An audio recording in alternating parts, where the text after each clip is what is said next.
¿Sabías que una aerolínea mexicana fue la más puntual del mundo en 2025?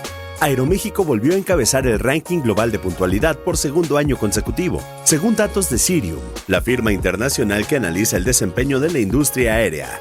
De casi 200,000 vuelos operados en un año, más del 90% aterrizaron a tiempo.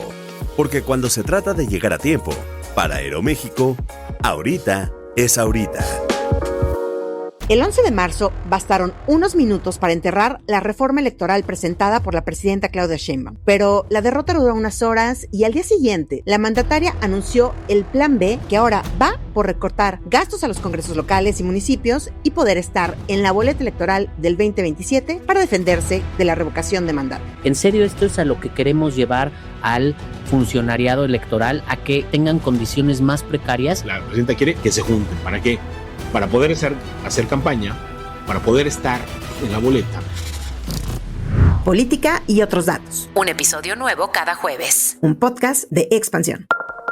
Lo que hay que saber. Expansión Daily. Las 100 mujeres más poderosas de los negocios lideran empresas que suman más de 10 billones de pesos en ventas. Los mercados se desploman porque la guerra contra Irán compromete la energía regional y los equipos técnicos de México y Estados Unidos entran en acción para la revisión del TEMEC. Es jueves 19 de marzo, yo soy Puri Lucena y esto es Expansión Daily. Expansión Daily. Toda la información en voz de los editores de Expansión. Expansión Daily. Lo que hay que saber.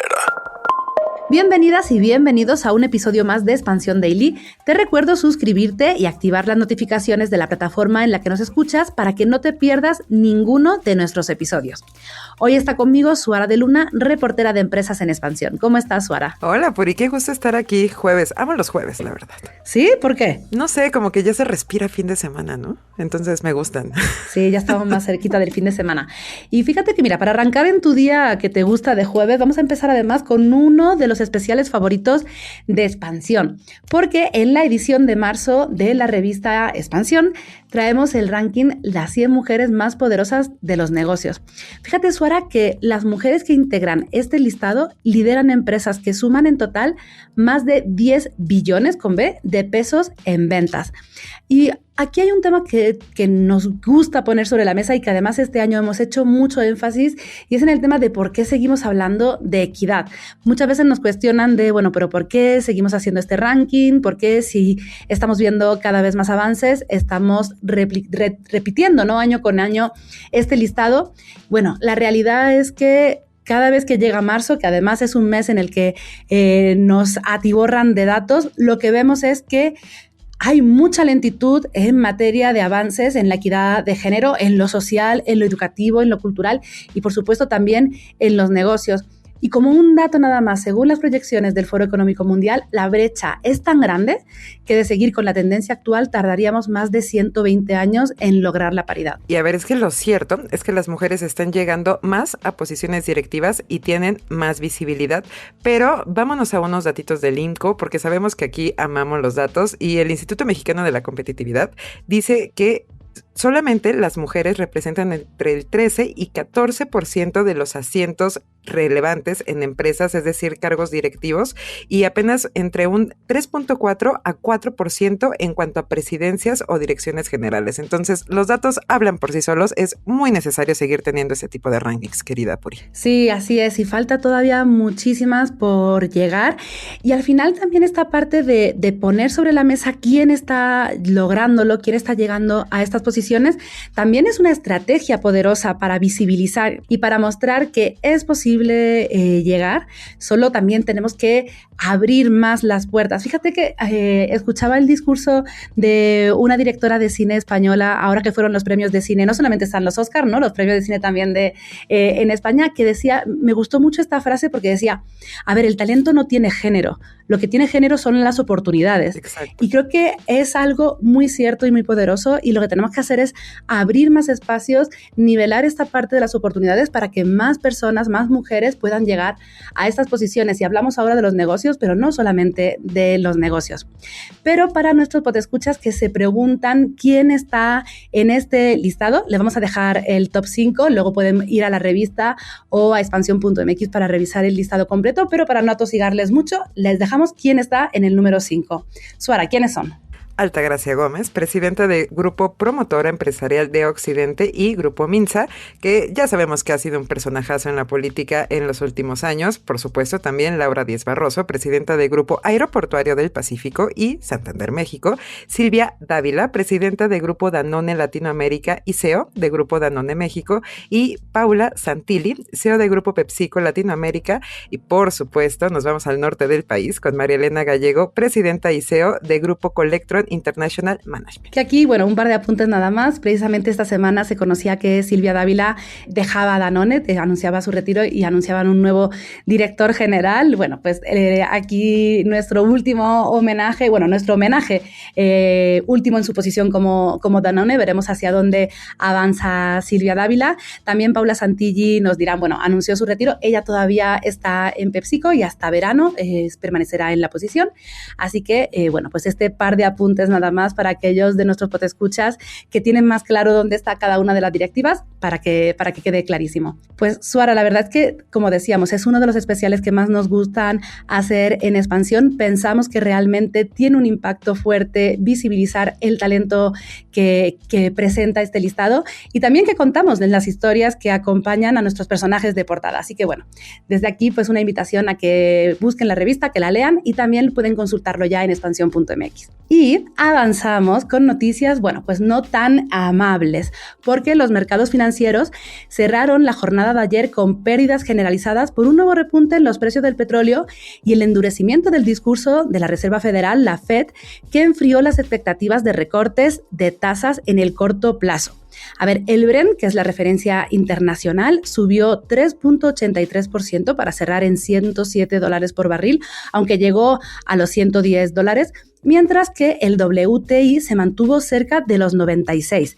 También hay que mencionar que la mezcla mexicana cerró en cerca de $93 por barril el 17 de marzo, que es el último dato disponible. Sin duda, cambiamos completamente el tono con el que estábamos en la sección anterior, y es que, aquí el repunte del crudo ocurrió por una escalada en el conflicto entre, ya sabemos, Irán e Israel, que alcanzó una infraestructura energética clavísima en la región. Estos ataques incluyeron el yacimiento de South Pars, que es la mayor reserva de gas del mundo, y la planta de gas natural licuado de Ras Laffan en Qatar, lo que sí elevó los temores sobre interrupciones en el suministro global de energía, porque aunque esté sucediendo allá y digamos, nosotros estamos en México, no pasa nada, ¿no? Sí pasa. Sí, al final esto lo que provocó fue que se detonara el nerviosismo de los inversionistas y en Wall Street el Dow Jones cayó 1.63%, el Nasdaq retrocedió 1.46% y el Standard & Poor's 500 perdió 1.36%, mientras que en México el IPC también registró pérdidas con una baja de 0.63 para ubicarse nuevamente por debajo de los 66,000 puntos. Y además, como decíamos, la Fed mantuvo sin cambio su tasa de interés en un rango de 3.50 a 3.75, pero sí que adoptó un tono más restrictivo ante los riesgos inflacionarios y revisó al alza su previsión de inflación para 2026 a 2.7 desde el 2.4 estimado previamente.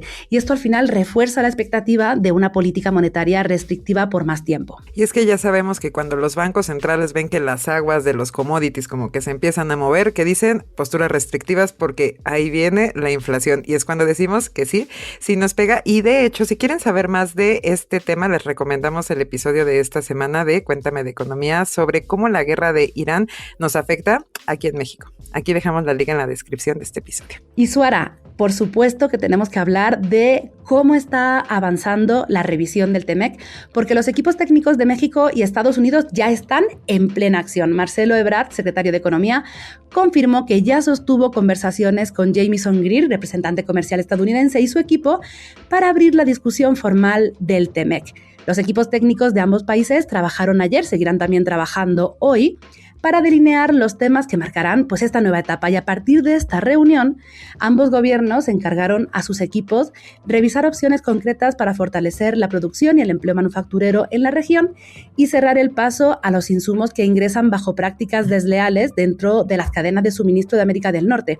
Sabemos que esto ha sido uno de los puntos clave en la política de Trump, de cómo parar precisamente las mercancías, sobre todo, bueno, pues las procedentes de China. Y que creo que vamos a estar hablando del TEMEC ya de aquí, como dicen, de aquí para el Real, querida Puri. Vamos, este va a ser un invitado recurrente a este Daily. Y es que, a ver, también ambos gobiernos están analizando esos vacíos en sectores claves de la cadena regional y ya están explorando medidas de política pública para atenderlos, como una mayor coordinación en seguridad económica, ajustes a las reglas de origen y posibles acciones comerciales complementarias. Que retomando la cuestión de reglas de origen, ahí es donde va a haber un foco muy, muy, muy importante. Y hablando del sector automotriz, la fuente que cubro, es donde va a estar bien enfocada la lupa. Sí, al final también pues la industria automotriz ha vivido un último año volátil, de incertidumbre. Creo que lo hemos comentado mucho, ¿no? Arancel todos los días, palabra clave en 2025. Y bueno, pues esperemos que al final suponga un respiro, porque al final en este entorno las reglas de origen, como decíamos, se han convertido en uno de los temas más sensibles del tratado, y este componente es el que define pues qué tanto contenido regional debe tener un producto para acceder a los beneficios arancelarios del acuerdo, y sobre esto venimos hablando muchísimo en los últimos meses.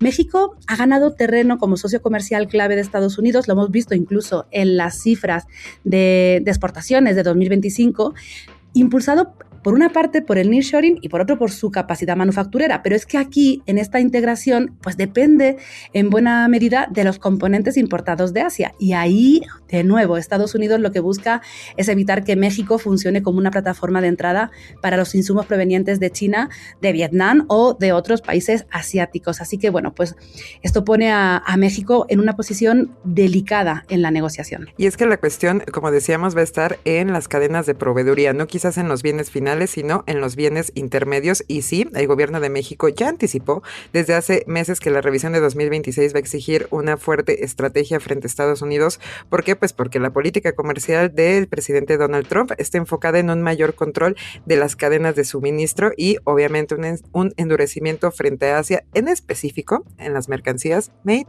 in China. Y sí, Ebrard y Greer acordaron mantener una agenda constante de reuniones técnicas en los próximos meses para avanzar con definiciones puntuales y llegar a la revisión del 1 de julio con entregables concretos sobre la mesa. Así que bueno, pues no dejen de escuchar el Daily, no dejen de leer expansión.mx, porque le vamos a llevar toda la información minuto a minuto de lo que está ocurriendo con la revisión del TEMEC.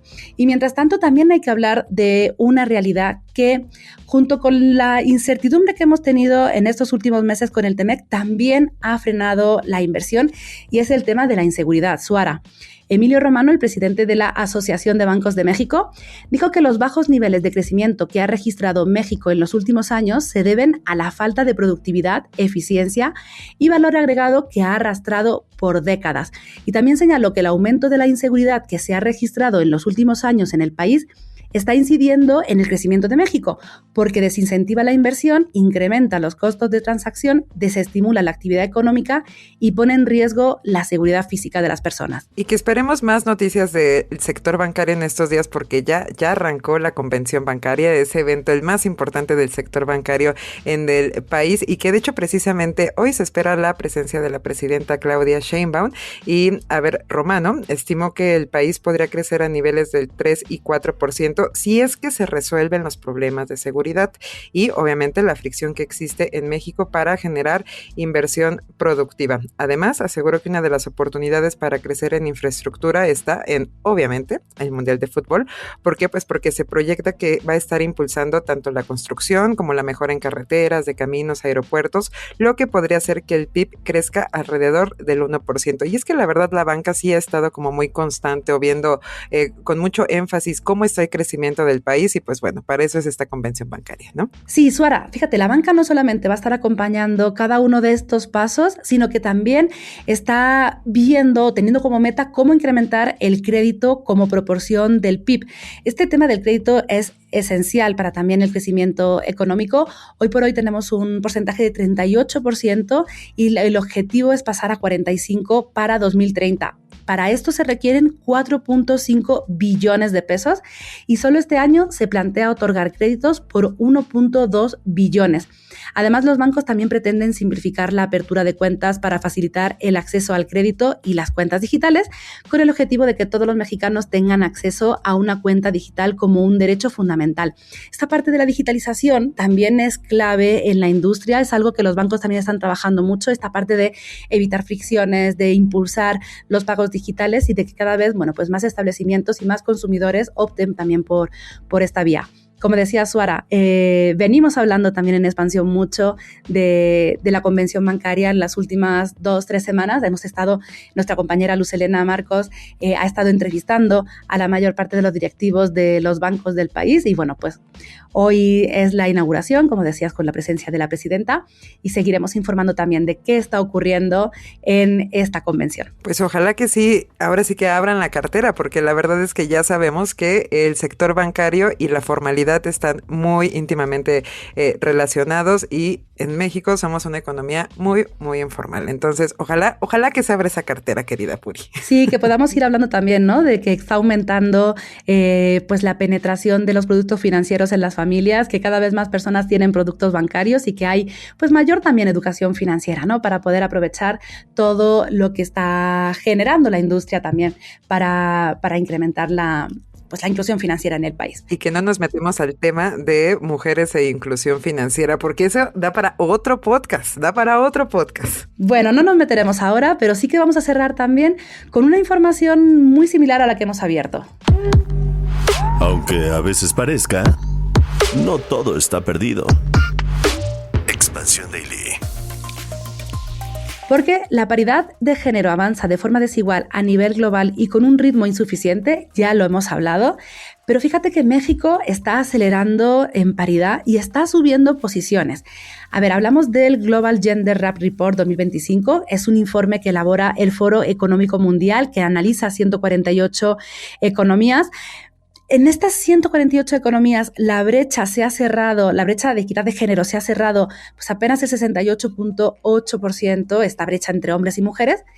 Pero fíjate que México ha escalado 10 posiciones hasta ubicarse en el lugar 23 de este índice global y se ha consolidado como la quinta economía con mejor desempeño en América Latina y el Caribe. ¿Ves por qué me encantan los jueves, Puri? Me gustan mucho y más cuando cerramos con este tipo de noticias, daily, porque, a ver, esta mejora responde a una tendencia sostenida, lo cual ya es bastante bueno, pues el nivel de paridad pasó de cerca de 65% en 2006 a casi 78% en 2025. Y uno de los motores más visibles del avance ha sido el fortalecimiento de la representación política femenina, y es que en México se alcanzó la paridad en el Congreso en 2022, hace 4 añitos, y la presencia de las mujeres en el gabinete. Sí, a ver, aquí, claro, entra muchísimo en juego, pues la llegada de Claudia Sheinbaum como presidenta marcó un hito totalmente, se convirtió en la primera mujer en ocupar el cargo, y de nuevo, ¿no? Hablábamos antes del tema de la visibilidad, del tema del ejemplo, y por supuesto que ver a una mujer en la presidencia de la República marca un camino diferente en materia de equidad. También hay que destacar, Suara, la participación femenina en la educación superior y el acceso a servicios de salud que presentan brechas mínimas según este informe y refleja los avances acumulados en años recientes, ¿no? Solo por recordar la parte del dato, decíamos, ¿no? A nivel general, en promedio, la brecha está en 68.8%, en México se cerró casi 78%, entonces, pues aquí se ve también los avances que tiene el país. ¿Dónde está el principal rezago según pues este informe? En el ámbito económico. La participación laboral femenina, la brecha salarial, de la que también hemos hablado y que se mantiene en 14% aquí en México, y la presencia de mujeres en puestos directivos continúan por debajo de los niveles observados en las economías líderes, pero igual, ¿no? Pues el subindicador de participación económica muestra mejoras, aunque pequeñas. Y que seguramente habrán muchas personas, retomando el comentario de que ya tenemos una presidenta mujer, habrá muchas personas que dicen, es que lo está haciendo mal, otras que lo está haciendo bien. Independientemente de la camiseta política que una persona tenga, ya se tiene una mujer presidenta. hablando de mentorías, ya se puede soñar una niña con ser presidenta, ya se está viendo con ese ejemplo, entonces no nos vamos a meter en si se está haciendo bien o se está haciendo mal, pero una niña ya puede soñar con ser presidenta en México, ya se tiene esa imagen. Sí, nos quedamos con ese poder de la visibilidad y del ejemplo, porque, a ver, recordemos, cerrar estas brechas no solo es una prioridad social, es también una prioridad económica. Hay un montón de estudios que indican cómo crece el PIB de un país cuando más mujeres se integran a la economía, cuando más mujeres también, no solamente cómo crece el PIB de un país, sino también cómo crece la productividad y la rentabilidad de una empresa cuando hay mujeres en puestos directivos. O sea, la parte de posiciones de liderazgo impulsa muchísimo la productividad, la innovación y el crecimiento de las empresas y de un país. Entonces, bueno, pues hay datos contundentes que nos indican que necesitamos cerrar estas brechas. Suara, pues bueno, pues con esta noticia que nos da alegría, que al final también muestra, a ver, porque sabemos que falta mucho por hacer, pero también nos muestra que hay camino que se está recorriendo. Peor es no hacer nada. Exactamente, ¿no? Y que poco a poco podemos ir, más bien que cerrar esta brecha es posible, ¿no? Hablábamos al principio, ¿no? De estos más de 120 años que se van a necesitar a nivel global para cerrar la brecha de paridad entre hombres y mujeres. Bueno, al final hay también esta imagen de que sí es posible cerrarla. Y bueno, pues con eso nos quedamos. Ya saben que toda la información de estos y otros temas están disponibles en expansión.mx, que leemos todos sus comentarios en redes sociales. Suara, muchísimas gracias por acompañarnos hoy, por acompañarnos en este día que es de tus favoritos de la semana. Muchas gracias a ti por ahí. Ya me voy a seguir respirando el fin de semana, con permiso. Bueno, todavía nos falta un poquito, pero ya está aquí cerca. Muchísimas gracias por escucharnos y hasta mañana. Expansión Daily. Lo que hay que saber de lunes a viernes a las 6 de la mañana. Expansión Daily, un podcast de Expansión. Este episodio llega a ti gracias a rss.com, el podcasting hecho simple.